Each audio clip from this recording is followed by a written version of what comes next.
So my passion for designing space by architecture started at the age of 18, actually at school, where I started doing flat 2D shapes.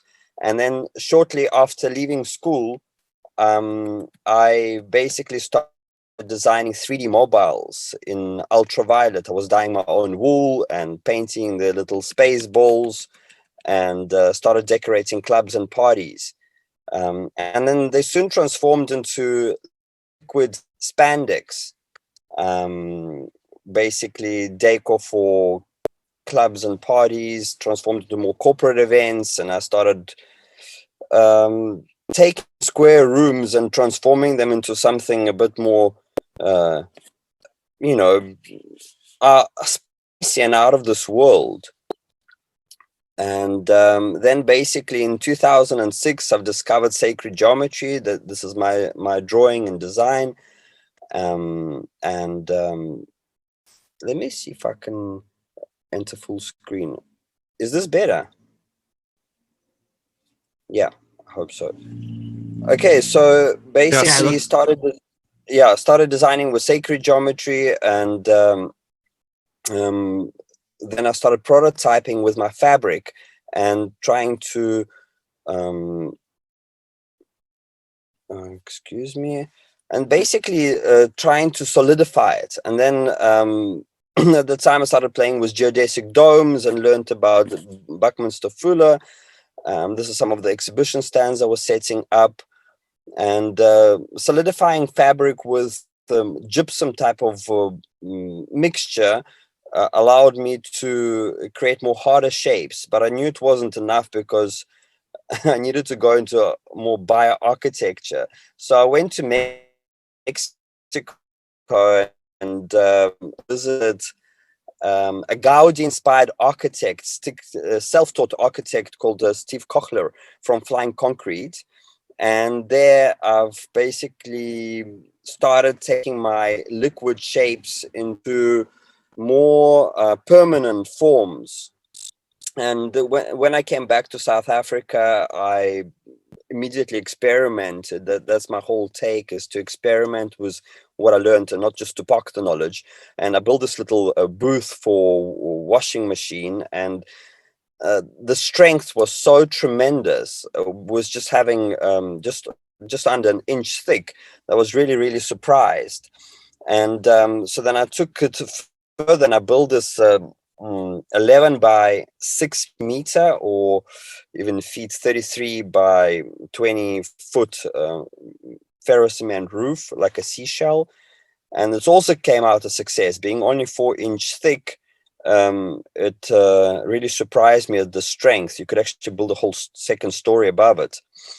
And then 2011, I went to visit Mike Reynolds at Taos and completed an academy where I learned to build these fully sustainable homes made out of rubbish. I'm sure you guys are all aware of earthships, very cool structures. And at the same time, I went to Cal Earth and learned how to build super Adobe. And all of this kind of helped me with all these curvilinear shapes, and now learning how to take my fabric and curves into more permanent form using rubbish and other natural materials such as earth.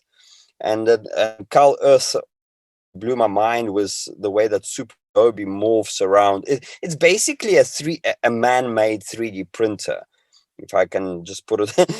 It takes a bit longer, but there are ways to speed it up, and I'm figuring that out. And the earthships just inspired me with their water treatment botanical cells, which can actually use plastic in conjunction with gravel medium. So a lot of rubbish can be used within the actual bed, but so there at the bottom, I've created my own plans to treat the pool. I'll show you a video shortly. And then I gone on to study with John Todd, and John Todd managed to treat radioactive waste with plants and biology and algae, which was really fascinating, and sewage. So I'm sure a lot of these things are known, and I'm just recapping and sharing what's been driving my process in life. And the Earthship inspired me by their mass to insulation ratio. And what really worked there in towers, they're able to get temperatures, with even in winter time. So basically, during the summertime, the house charges up, and in winter, the mass gives heat back through the thermodynamics. The walls basically radiate the heat, the infrared back onto the body. So it's a different type of warmth, as opposed to feeling the hot air blowing in your face. You're feeling your body just warm up. A Russian masonry stove works in a very similar way. So I've attended a lot more workshops since then, and presented to the Russian government the system. Um, just a whole new way of building cities, similar to Jacques Fresco. Roxanne Meadows, actually, Jacques Fresco's partner, was in conference. Um, where I'm basically taking this is creating parametric shapes, which are very hard to build. Computers basically design these shapes for us by giving them parameters of entrances and exits, and where the roofs meet the ground. But the problem with this right now, you need a very extensive formwork for all of these bricks to basically rest upon, or it's a very expensive construction using a tremendous amount of rebar and cement. Where I want to take this now is basically allow using augmented reality, where we use these glasses that are becoming readily available to show us where to place the bricks to create these fully buriable structures that can be buried 3 feet of earth, and obviously allowing for greenhouses like the Earthship to grow food, treat water, and store the heat in the walls. Okay, I would like to share a video. I think I need to stop sharing the screen. Okay, so I'm going to share a quick video. Basically, can you see the video now?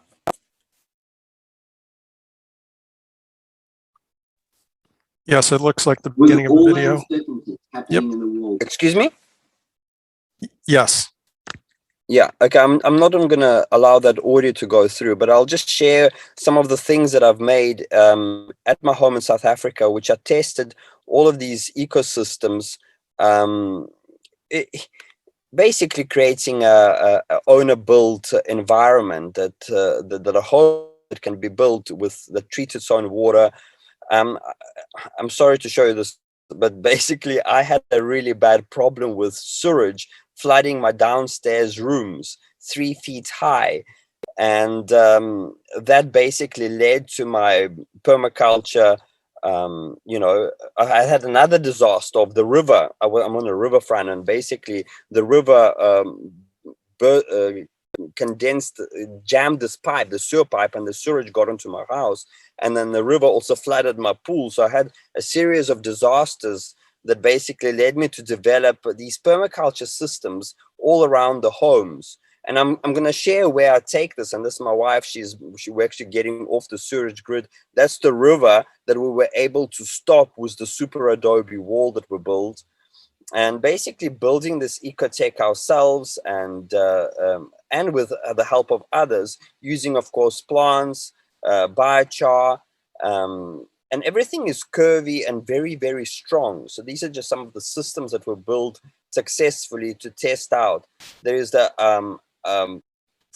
for example, look at that pool that all got treated by the plants. Look at the color of that water coming into the wetland, and look at the color of water going out of the wetland. So the plants have a tremendous way of treating water. There's a biochar filter. So these are all DIY low-tech systems, and a very robust water organizing module, which basically pressurizes water for the shower, and I know these are some of the too low-tech systems, but yet I want to still inspire you. This is the Earthship wetland that treats the grey water, the biogas digester that we installed that basically got us fire from sewage.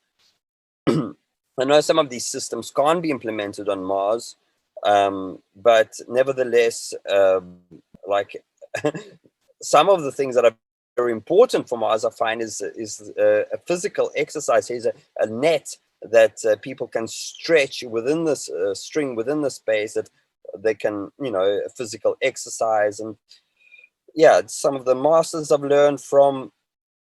So I'll get back to the presentation.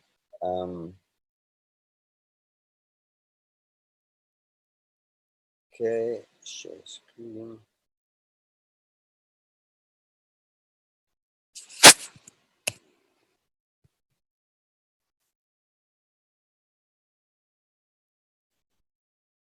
Okay, I'm back onto the slide. Can you guys see the Mars? Yep. Okay, so basically what this all led me to develop is a bioshelter that I have condensed all these ecosystems to basically into one single unit. So the unit that I'll be discussing in detail tonight or today is the Wautillarium that I'm building for cold climate in northern Russia. Okay, I'll be jumping between these images back and forth, and the main driving force behind Wautillarium is the massive deforestation that's happening in the world. So I'm designing a home not to be using much wood in construction and zero firewood or fossil fuels for its heating needs in Russia. So the challenge we have here is high overcast, a lot of overcast. Basically, from October to February, there is no sun. It's not like northern Finland where it's dark, but there is no sunlight. So it's very different conditions to Taos, New Mexico, or many places in America where earthships operate quite well. So the sun really comes out in February when the temperature gets to -15 Fahrenheit, and then it gets so cold that basically all the moisture disappears and fries up, by the cold, and then the sun finally comes out. So we have 5 months of no sun at all, and this is the challenge that I have taken on. So I've started building the unit and with my wife, and basically both of us. Can you guys see this video, this new one where myself and my wife are on the building site? Yeah, it took a minute, but it's loaded now. Okay, so again, short video. So last month has been basically started experimenting, getting it real down on the ground, marking out the south, north, because, positioning our homes to the solar angles is very important. Clearing the site.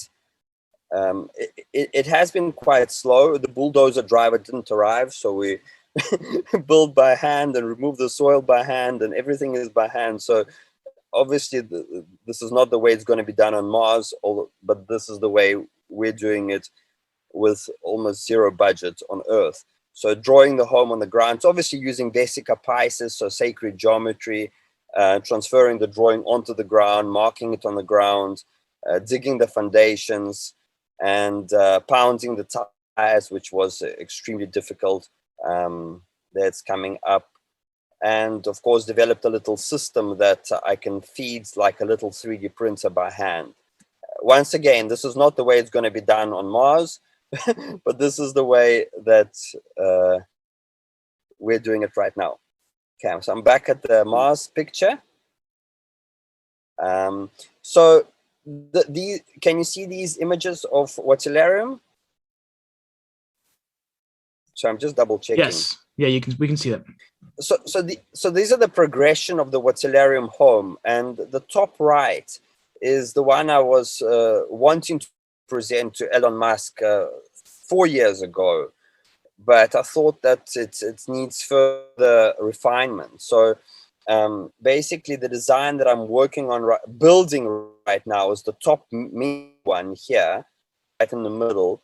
And the one that I'm aiming for is the next version, is the center one, and the one on the right bottom. It's the same unit, basically. Everything else is a progression, and I've added the geodesic dome. It's basically an earthship in a very glorified way, but there are some very important tweaks that I have made. And these are what I'll be explaining to you right now. Basically, if you can see my mouse cursor in this yellow circle in the center here is a super Adobe sauna. So I'll be going back and forth between the images. Okay. And the sauna is basically okay, so this is what happens. The hot air enters from both of the greenhouses, and the geodesic, being the highest space, allows it to go via this pipe and go into this blue barrel. And out of the blue barrel, the hot air, an earthship, all of the hot air. It sucks in the cold air through the shady side, and it dumps all the hot air through the greenhouse, creating a convection engine. What we're doing here is, instead of dumping the air from the top of the geodesic, we're channeling the air into this blue barrel, and the air then gets distributed and warms up the spaces underneath the wetlands, which obviously grow food whilst treating the gray water from the shower. And other air goes underneath the floor and warms up the rooms, and the other hot air from the greenhouses basically goes to the bottom of the berm. So the back part, all these tightly woven pipes, is all buried, which I haven't shown here, but basically all of this is buried. And there is insulation behind this and on top of this and underneath all of these pipes, basically creating a thermal cushion. This is what I'm going to be referring to as a thermal cushion. So it's insulated all around. The reason that I'm insulating it even from the back wall of the room is not to overheat the room too much. So I can tap into the heat on demand when, for example, on Mars, it's nighttime and you need that heat, or on Earth it's winter time. Yeah.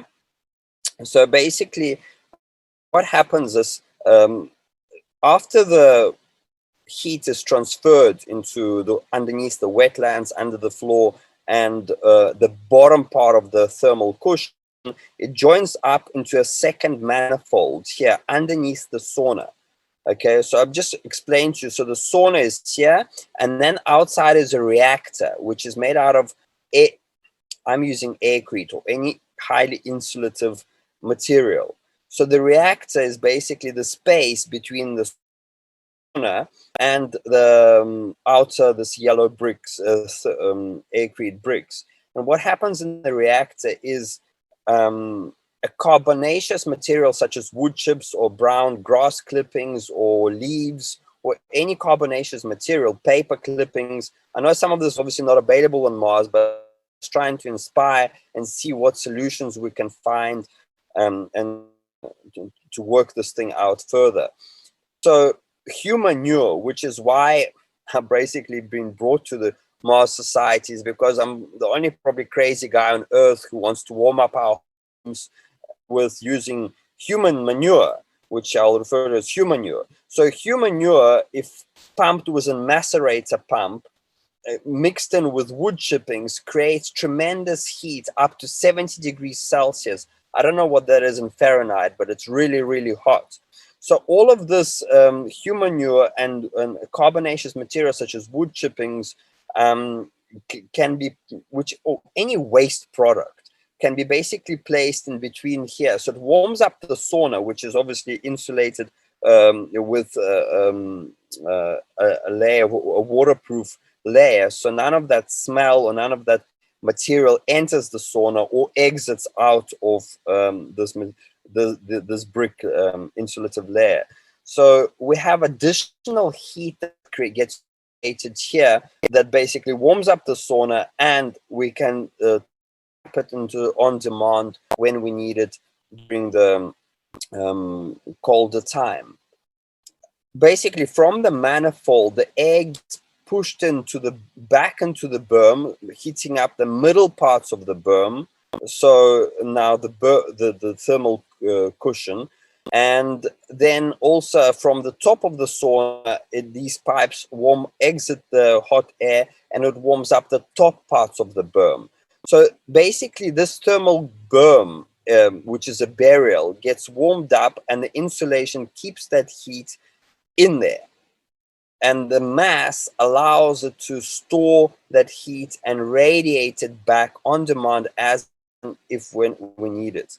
Okay, so it's taking an earthship to a whole new level. Also, when the sun angles are, here's different sun angles that I've drawn. Basically, they hit the floor. So the sun hits the floor, and any excess heat in this kidney shape with red pipes, but we tap that excess heat from the floor, which is painted a darker color, and also channel it into the berm. So it's a very clever way to take all the excess heat and store it in mass that we can then use it when we need it.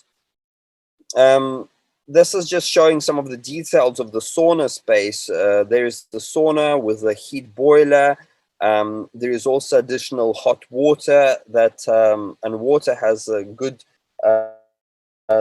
thermal dynamics that basically releases a lot of energy, much better than anything else, as far as I know. And this is just showing some of the air movement that moves up and insulation.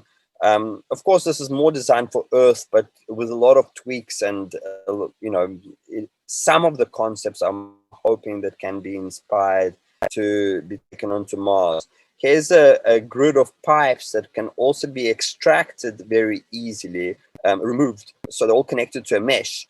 And this pipes take the water and also heat it up.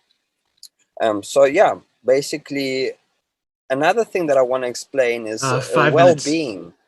Okay, so the well-being is also very important. So I've thought of, whilst the astronauts are on Mars, it would be really great if they could have some rainbows. I know it sounds weird, but giant rainbows that are entering the space whilst resting on dream catchers they can use to in their free time, because there will be time, of course, there available, so they can use their time creatively to make artworks that they can exercise on, enjoy the light spectrum. There is a little time calendar that I've been developing, basically allowing the astronauts to measure time. So it's just some activities to pass time by that they can recharge them with audiovisual and mind excitement. Here's a food growing machine that I've made using gray water that grows a lot of food. I travel the world and I teach workshops, and basically this allows me to develop Waterlarium. So we have a workshop coming up on the 5th of November in Brazil. So if anybody wants to join us, please check out this link. And also any collaborators or joint venture partners, or anyone that wants to even make friendships and collaborate further to take this concept and together we're a team. So I'm really open for any collaborators that want to meet up or join us at a workshop or come and visit us in Russia. That's it, I guess. I'm back on the screen. Okay. Are there any questions? There's been quite a bit of discussion in the chat here, so let's go through that. Thank you very much. It's very interesting. Got a quick request for you to post your email so that Dusty's looking to get contacted. He's also interested in earthships and would like to collaborate. So if you could post that, so we can contact you. Done. So he has a question here. Is there a permafrost layer where you live? Will your earthship abode start thawing that out? Okay, so obviously underneath the house, it's not going to be frozen because of all the warmth that we are generating. We are putting I don't know what it's called in America, but it's a type of foam and that protects the cold from going from outside underneath the house, and that we're going to the frost line. Yes, it's 1.5 meters or 5 feet deep. That's how deep the ground freezes in winter time.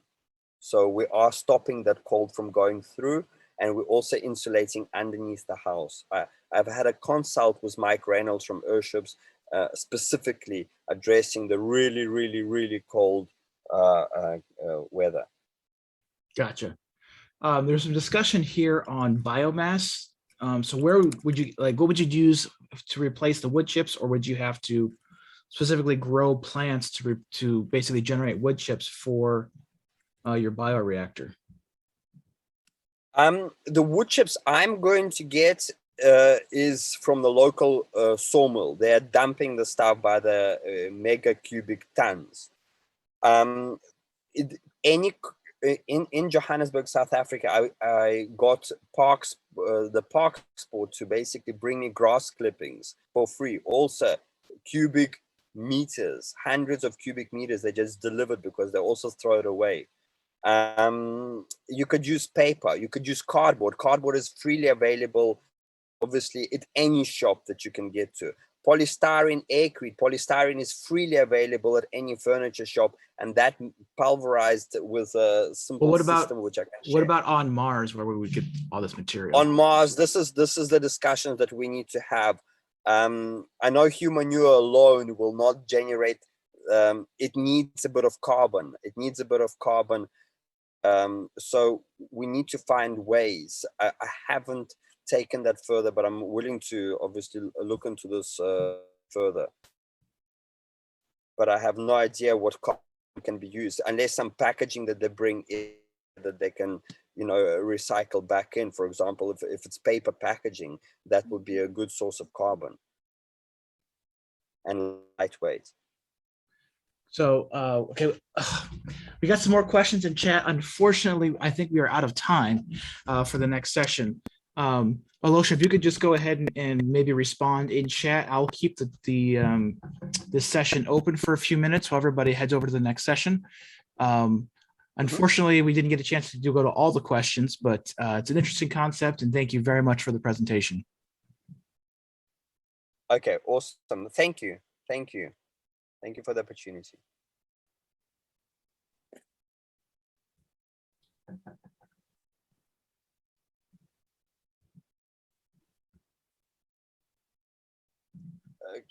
Okay, so do I carry on speaking or just answering them? Yeah, you can go ahead. You can either type it in or you can just go ahead and answer. Like I said, I'm just going to leave it open if anybody would like to stay, but the next session is beginning.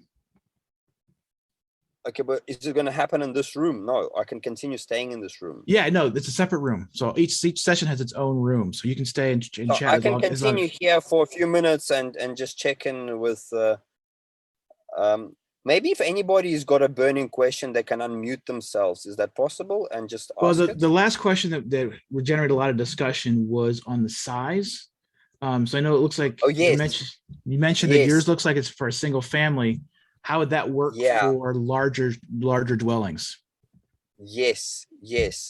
And what we need to look at is basically slightly submerged with a vaulted roof. The reason, and it's something I learned from Nadir Khalili at Cal Earth, if we submerge our buildings, all that pressure from low, because if you're making a big bubble vault, it also, the pressure pushes down.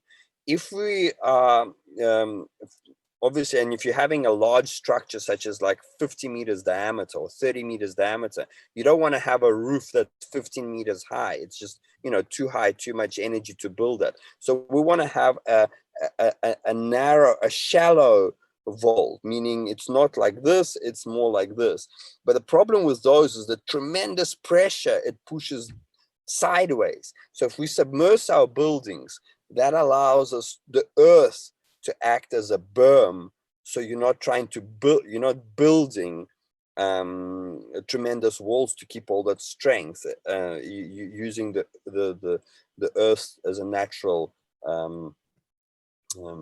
counterforce. Gotcha. Yeah, also with the lower I gravity, you could probably build larger with less of an issue with the mass. Yeah, I had a vision a few nights ago of a large structure. So if anybody wants to email me, we can collaborate on this, brainstorm this further.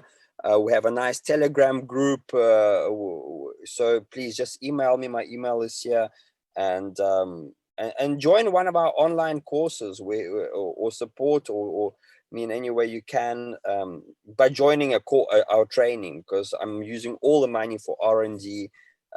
Or you can come to our training in Brazil for 3 weeks, which is starting on the 5th of November. So that will be really, really cool. And we're building a mini unit for warmer climate, but we'll be discussing cold climate tech as well.